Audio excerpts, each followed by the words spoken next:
నెలకు 300 నుంచి 600 రూపాయల భారం వేసిండు రేవంత్ రెడ్డి. ఇప్పుడు ఈ తమ్ముడు ఉమేష్ మీద 300 రూపాయల భారం పడ్డది. నిరుద్యోగ యువకులకు నువ్వేం చెప్పినావు? ఆ రోజు ఉద్యోగం వచ్చేదాకా నెలకు 4000 వృద్ధి ఇస్తాను.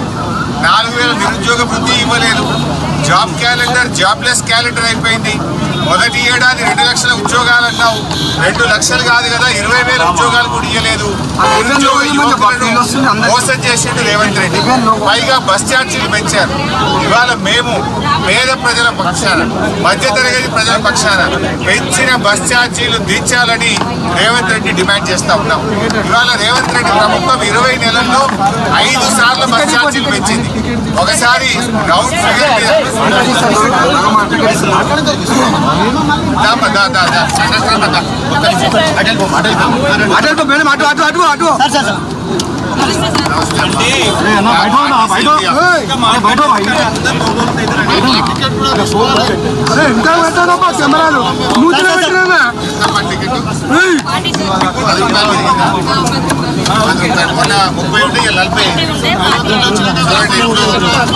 మెహదీపట్నం నుంచి ఆర్టీసీ ఎంటీ ఆఫీస్ నిన్నటి దాకా 30 రూపాయలు ఉండే. ఇప్పుడే కండక్టర్ అమ్మ టికెట్ ఇచ్చింది. 40 రూపాయలు పెరిగింది. రోజుకు 10 రూపాయలు పోయేటప్పుడు వచ్చేటప్పుడు 10 రూపాయలు, 20 రూపాయలు. అంటే నెలకు 600 రూపాయలు ఒక పేద మధ్యతరగతి ప్రజల మీద రేవంత్ రెడ్డి ప్రభుత్వం వేసిన భారం. అంటే ఈ రోజు ఇది చాలా దుర్మార్గమైన 600 రూపాయల భారం ప్రతి పేద మధ్యతరగతి ప్రజల మీద రేవంత్ రెడ్డి గారు వేశారు. కేసీఆర్ గారు ప్రభుత్వం ఉన్నప్పుడు సంవత్సరానికి 1500 కోట్లు ఇచ్చాం. 1500 కోట్లు ఇచ్చాం. ఈయన మహాలక్ష్మి అని చెప్పినాడు. కనీసం మహాలక్ష్మి డబ్బులు కూడా ఇవాళ రేవంత్ రెడ్డి గారు ఆర్టీసీకి ఇవ్వకపోవడం వల్ల పాపం ఈ కండక్టర్లకు డ్రైవర్లకు రావాల్సిన పిఆర్సీ ఏరియర్స్ రావడం లేదు, పిఆర్సీ రావడం లేదు. ఆర్టీసీ ప్రైవేట్ పరం అవుతుంది.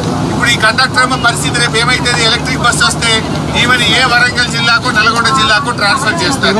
ఈ అమ్మ పిల్లలు ఇక్కడ చదువుతూ ఉంటారు, భర్త ఇక్కడ పనిచేస్తాడు. రేపు ఈ కండక్టర్ పరిస్థితి ఏంటి?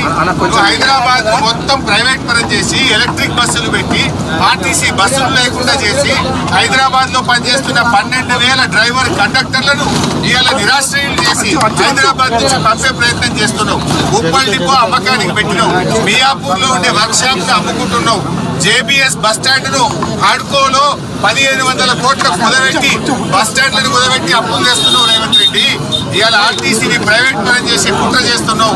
పేద మధ్యతరగతి ప్రజల మీద భారం పెంచినావు. పెంచిన బస్ ఛార్జీలు వెంటనే దించాలని చెప్పి మేము డిమాండ్ చేస్తున్నాం. పెంచిన అదేవిధంగా బస్ పాసుల ధరలు కూడా దించాలని మేము ఈరోజు డిమాండ్ చేస్తా ఉన్నాం. టోల్ గేట్ల పేరు మీద ధరలు పెంచినావు. బండాల పేరు మీద ధరలు పెంచినావు. రౌండ్ ఫిగర్ పేరు మీద ధరలు పెంచినావు. సిటీ బస్సుల్లో 50% ధరలు పెంచినావు. ఎన్నిసార్లు పెంచుతావు?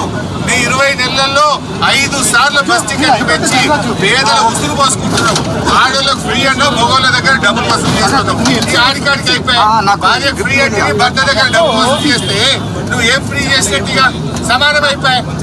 ఇప్పటికైనా రేవంత్ రెడ్డి గారు పెంచిన ధరలు తగ్గించాలని, ఆర్టీసీ కార్మికులను ప్రభుత్వ ఉద్యోగులుగా గుర్తించాలి, ప్రభుత్వ ఉద్యోగులుగా ఆర్టీసీ కార్మికులను గుర్తించాలని మేము డిమాండ్ చేస్తూ ఈ రోజు ఈ నిరసన కార్యక్రమాన్ని చేపట్టాం. ఆర్టీసీ బస్ ఎక్కి ఆర్టీసీ ఎండీ ఆఫీస్ పోతాం. ఎండీ గారికి మెమోరాండం ఇచ్చి పెంచిన ఛార్జీలు దించాలి, ఆర్టీసీ కార్మికులను ప్రభుత్వ ఉద్యోగులుగా గుర్తించాలి.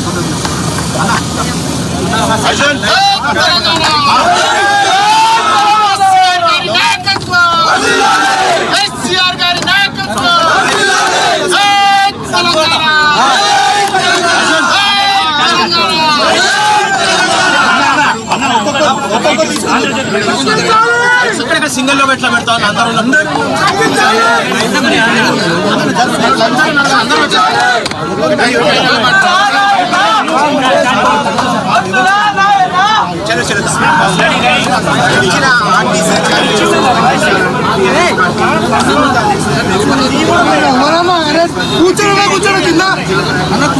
కూర్చో కింద కూర్చో కింద కూర్చో